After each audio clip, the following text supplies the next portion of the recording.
राजस्थान, मध्य प्रदेश और छत्तीसगढ़ में बीजेपी को सीएम के नाम का ऐलान करना है। इसके लिए आज राज्यों से लेकर दिल्ली तक तेज हलचल है। बाबा बालकनाथ की केंद्रीय गृह मंत्री अमित शाह से मुलाकात हुई है। उधर बीजेपी अध्यक्ष जेपी नड्डा की तमाम मुलाकातें हुई हैं। कई मुलाकातें अभी बाकी हैं। छत्तीसगढ़ की रेणुका सिंह से जेपी नड्डा मिल चुके हैं। सीएम योगी से उनकी मुलाकात होनी अभी बाकी है। कुछ ही देर में वसुंधरा राजे सिंधिया से भी जेपी नड्डा की मुलाकात प्रस्तावित है। रात में 9:30 बजे जेपी नड्डा की केंद्रीय गृह मंत्री अमित शाह से मुलाकात होनी है। माना यह जा रहा है कि आज और कल में तीनों राज्यों के मुख्यमंत्रियों को लेकर बड़ी घोषणा हो सकती है। हम आपको तीनों राज्यों के मुख्यमंत्रियों का नाम सबसे पहले बताएंगे। आपको दिल्ली में बीजेपी अध्यक्ष के आवास से लेकर जयपुर और भोपाल से आ रही बड़ी खबरें भी दिखाएंगे। लेकिन इस बीच आज एक बड़ी खबर यह भी है कि तेलंगाना में कांग्रेस पार्टी की ओर से रेवंता रेड्डी ने सीएम पद की शपथ ले ली है। रेवंता रेड्डी के साथ 11 मंत्रियों ने भी शपथ ली है और अब कांग्रेस ने सवाल उठाना शुरू कर दिया है कि 3 राज्यों में बीजेपी अपने मुख्यमंत्री के नाम का ऐलान क्यों नहीं कर रही। ऐसे में आज हम दंगल में चर्चा करेंगे कि बीजेपी के मुकाबले कांग्रेस फटाफट मुख्यमंत्री के नाम का ऐलान क्यों कर लेती है और क्या 3 राज्यों के मुख्यमंत्रियों के नाम का ऐलान में देरी के पीछे 2024 की कोई खास चुनावी रणनीति है।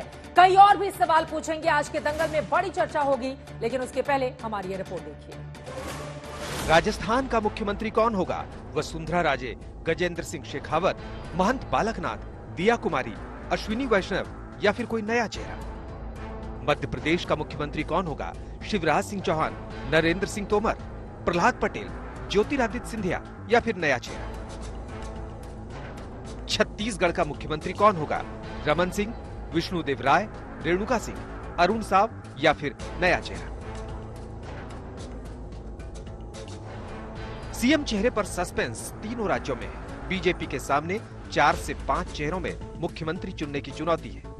राजस्थान में 4 दिनों की चुप्पी के बाद अब पूर्व सीएम वसुंधरा राजे दिल्ली में है। उधर मध्य प्रदेश में भी सीएम शिवराज लगातार एक्शन में दिख रहे हैं, मगर नाम पर चर्चा सिर्फ चर्चा तक ही सीमित नहीं है। उधर छत्तीसगढ़ में भी संभावित चेहरों को लेकर कयासबाजी चल रही है। समर्थक रेणुका सिंह को सीएम दीदी बुला रहे हैं। संसद में बधाइयां मिल रही हैं, लेकिन बीजेपी कोई पत्ते नहीं खोल रही।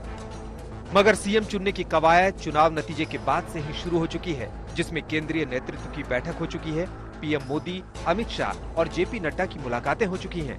यहां तक कि यूपी के सीएम योगी की भी नड्डा से मुलाकात है। पर्यवेक्षकों का नाम तकरीबन तय हो चुका है। आगे 8 तारीख को पर्यवेक्षक राज्यों में जाने वाले हैं। 9 तारीख को दिल्ली में रिपोर्ट सौंपी जाएगी और 10 तारीख से संभवतः शपथ भी शुरू हो सकता है।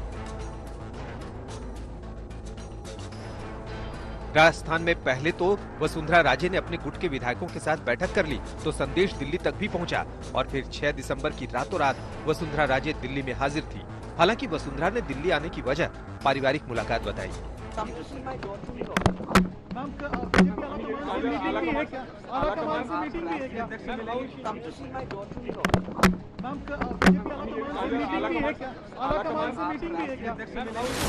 वैसे राजस्थान के सीएम की रेस में वसुंधरा राजे के अलावा केंद्रीय मंत्री गजेंद्र सिंह शेखावत, अलवर से सांसद महंत बालकनाथ, सांसद दिया कुमारी और अश्विनी वैष्णव का नाम भी जोर शोर से चल रहा है।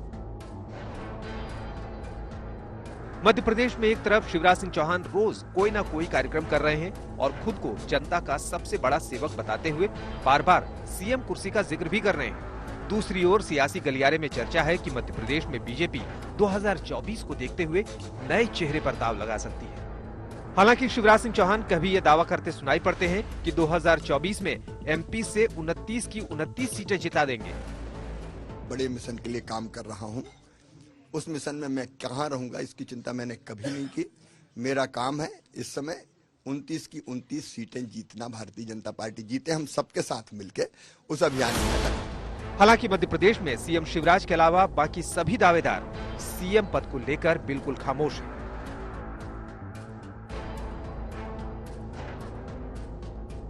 मध्य प्रदेश के अलावा छत्तीसगढ़ में भी बीजेपी के लिए मुख्यमंत्री चुनना आसान नहीं रहा है। सीएम पद की रेस में सबसे पहला नाम रमन सिंह का ही लिया जा रहा है, जिनके पास लंबा शासन का तजुर्बा और साफ सुथरा नेतृत्व रहा है। लेकिन चर्चा है कि इस बार का सीएम 2024 के चुनाव को देखते हुए चुना जाएगा। ऐसे में अगर बीजेपी आदिवासी चेहरे पर राय बनाती है तो छत्तीसगढ़ के प्रदेश अध्यक्ष रह चुके विष्णुदेव साय को चुन सकती है। क्योंकि विष्णुदेव साय सांसद और केंद्रीय मंत्री भी रह चुके हैं। इसके अलावा आदिवासी समुदाय से रामविचार नेताम और रेणुका सिंह का नाम भी संज्ञान में लिया जा सकता है। और बीजेपी अगर ओबीसी समुदाय के नेता पर गौर करती है तो उसमें बीजेपी प्रदेश अध्यक्ष अरुण साव का नाम सबसे ऊपर आता है। उधर सीएम के चुनाव में हो रही देरी को लेकर कांग्रेस पार्टी सवाल उठाने लगी है। जयराम रमेश लिखते हैं कि कांग्रेस ने 24 घंटे में सीएम चुन लिया, बीजेपी नहीं चुन पाई। हालांकि जितनी फुर्ती से कांग्रेस ने तेलंगाना में सीएम चुना, वो फुर्ती कर्नाटक और हिमाचल में नहीं दिखी थी। फिर भी चुनावी हार के बाद कांग्रेस हर मौके पर बीजेपी पर सियासी वार करने से नहीं चूक रही। जयपुर से जयकिशन शर्मा, भोपाल से रवीश पाल सिंह और रायपुर से सुमी राजप्पन के साथ आज तक ब्यूरो।